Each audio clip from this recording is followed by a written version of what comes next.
Hey snowmobilers, this is normally the vantage point of most Polaris and Skidoo riders, but I'm not here to show you that. I'm here to install tunnel protectors.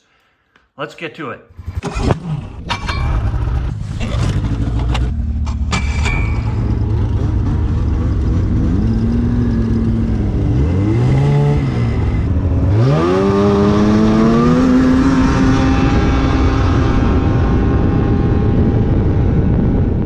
All right, so let's get started on this project. The first thing we got to do in order to put on the tunnel protectors is we need to take the snow flap off.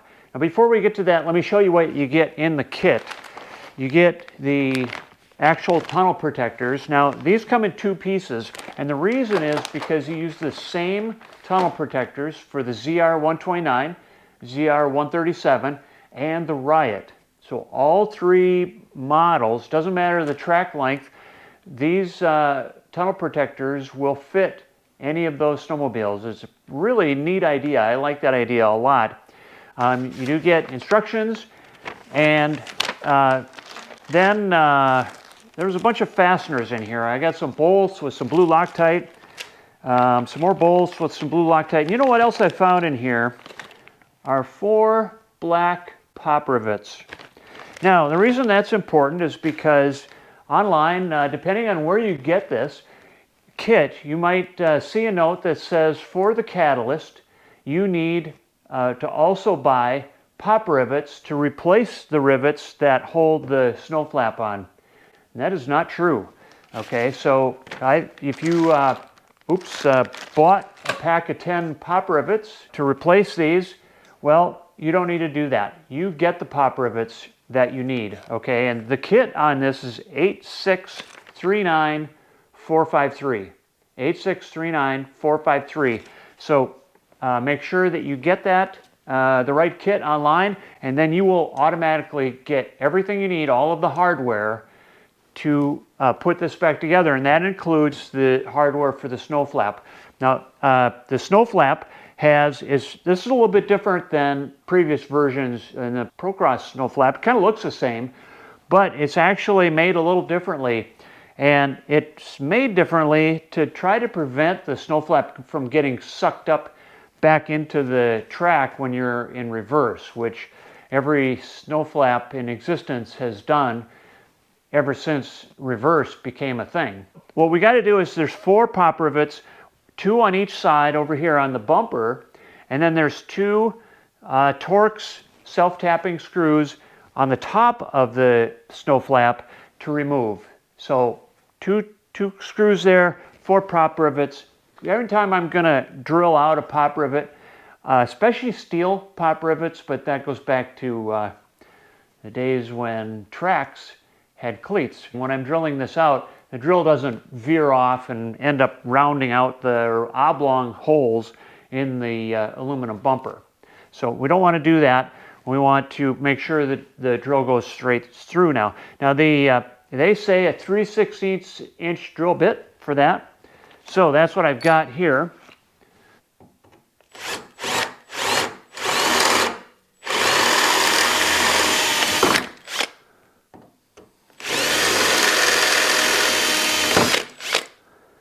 So now we got that done. We just need to get these 2 loose.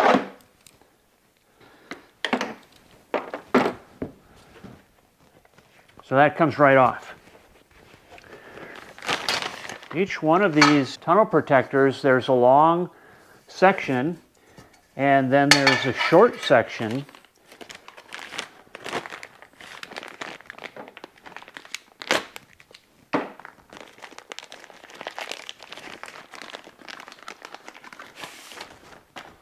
Like this. And so what's going to happen is, depending on the length of your tunnel, there's 3 positions here. There's position A, B, and C, and the instructions tell you, depending on which tunnel you have, where this should be, and then there's a way to fasten it. All right, so I moved the camera just a little bit because we're going to need to talk about how to get this tunnel protector mounted in there. And the easy part is they just pretty much slide in. The tough part is, okay, there's a bolt here that's used to connect the front and the back part of the tunnel protector. But then there's actually a couple more of these bolts that go here. They don't bolt to the heat exchanger, they kind of pinch it, okay?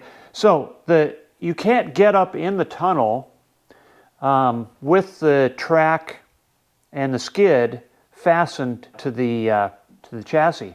So what you got to do is basically drop the skid in order to get in there. I'm going to use the impact wrench to get that off. You don't need to do that. So you can use just a regular socket set for that if you wanted to. Okay, so let me show you how this is going to work. There are 4 screws. There's 2 here and then 2 on the other side over here underneath. Now these screws fasten from underneath through the tunnel and into the taillight housing.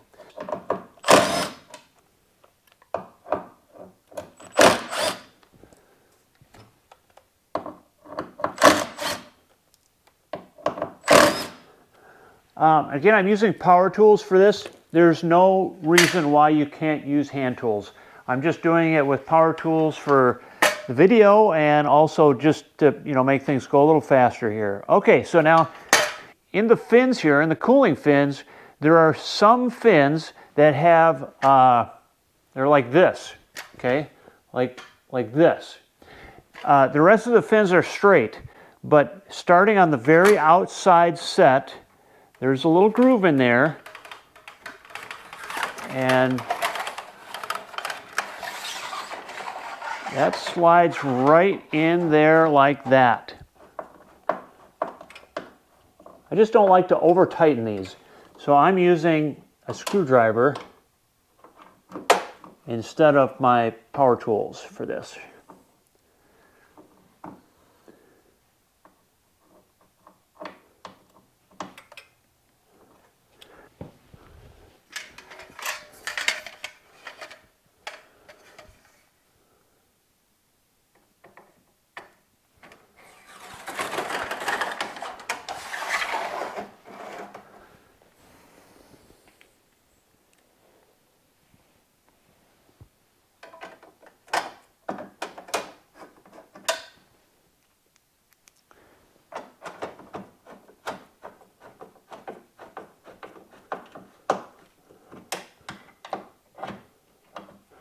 So what do you guys think? Can I get this rear skid reattached without changing the track tension or the alignment? I want to know. Check it out. The tunnel protectors are in. Here they are. This is what I installed right here on this side, and then this one right here. That's what I installed. So just to give you guys another look, final look before I lower the snowmobile back down. That's what it looks like. Now I got my high lift jack out, and so I can lower it 1 notch at a time. What do you guys think?